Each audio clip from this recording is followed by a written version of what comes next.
Pergi satu tempat tu dia kena sembok dengan orang dia sendiri. Tak hebat lah. Tak hebat.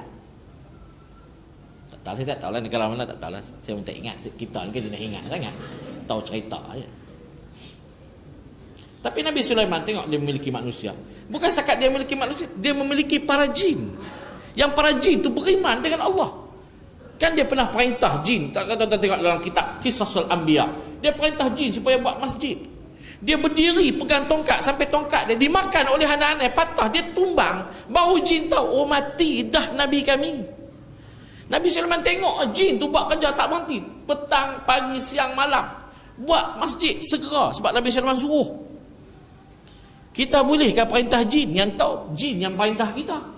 Tuan-tuan belah toyol. Dululah zaman tuan-tuan kecil dulu ni. Tuan-tuan zaman jahilah tuan-tuan belah toyol dulu ni. Toyol tu kita nak suruh dia bagi syarat kat kita. Kena setiap minggu bagi kat aku darah. Darah tu pula darah gadis sunti. Kita ni nak pemain jin, kita buat apa? Kita pun bancuh ayat sirap bagi kat dia. Jin tahu yang tu ayat sirap, dia tak minum lah. Dipolis sekarang ni tuan-tuan, panas sekarang ni. Apa rumput ni kering. Lembu masya-Allah. Lembu kan dia ada dua jenis. Satu lembu yang makan dedak. Lembu makan dedak ni dia panggil lembu kapai. Lembu dedak ni kalau guruh datang, pang, mati.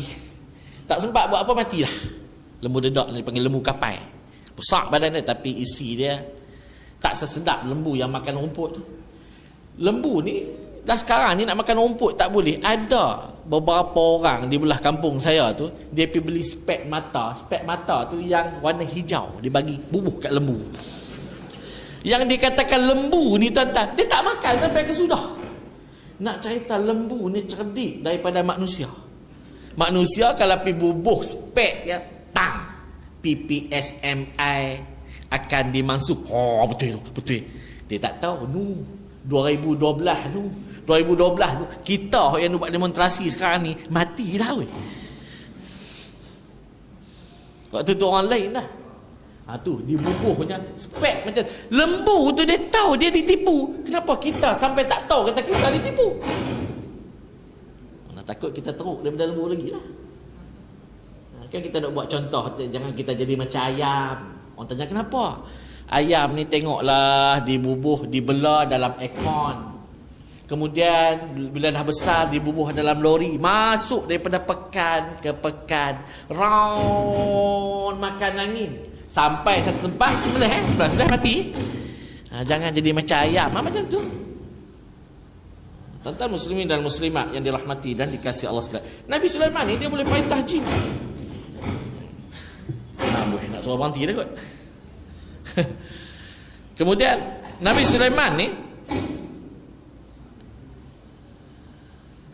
dia boleh memerintah binatang. Binatang ni faham dengan apa yang dia cakap. Bermakna tuan-tuan, hebatnya ilmu yang ada pada Nabi Sulaiman itu hebatnya daripada kita. Dia mempunyai ilmu hikmah. Dengan ilmu hikmah ni semua makhluk Allah yang duduk dengan dia beriman. Hebat. Nak dibezakan dengan kita, kita tak mampu. Nak dapat kita, boleh at-tafakkuru fil akhirah. Mesti buat satu amalan, fikir dosa dan pahala. InsyaAllah Allah bagi. Tengok Nabi yang seterusnya, Nabi Daud AS. Nabi Daud, Allah berikan ilmu hikmah pada dia. Umur dia 12 tahun. Dia mempunyai kekuatan yang pelik. Dia ambil seketul batu, dibaling di punggainya kepada kepala, kena kepala ketua tentera kafir yang bernama Jalut, mati.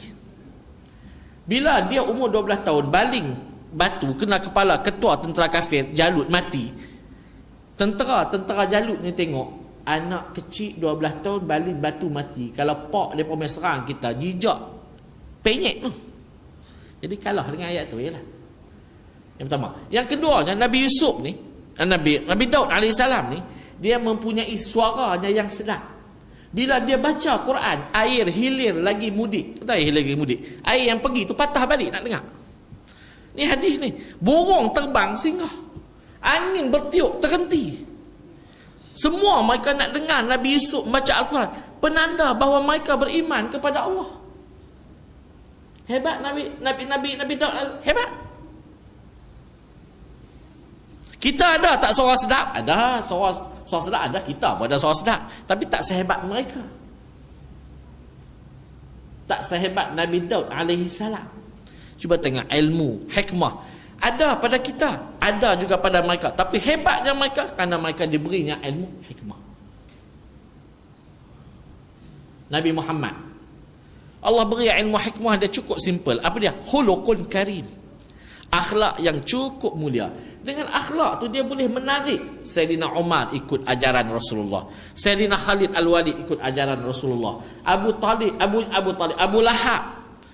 Abu Lahab tu duit simpanan dia tak bagi Abu Jahal simpan, dia bagi Rasulullah, anak saudara dia simpan. Sedangkan dia tak ikut ke ajaran Rasulullah, tapi dia tengok akhlak yang ada pada Rasulullah.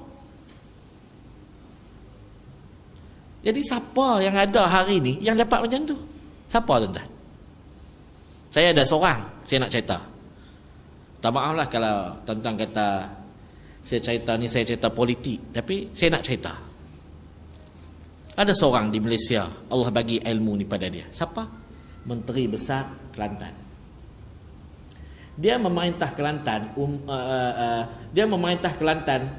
20 tahun. 20 tahun dia perintah tu, dia tak pernah perintah dengan dunia. Tak pernah diberikan dunia kepada mereka. Bahkan kalau tuan-tuan pergi di Manik Urai tu, Masya Allah, Tabarakallah, kereta kalau pergi tak boleh masuk, semua dengan motor. Tu pendalaman. Tak pernah diajar dengan agama, tak pernah diajar dengan harta, tapi diajar dengan agama. Di mana-mana masjid ada kuliah agama, di mana-mana surau hidup dengan ilmu agama.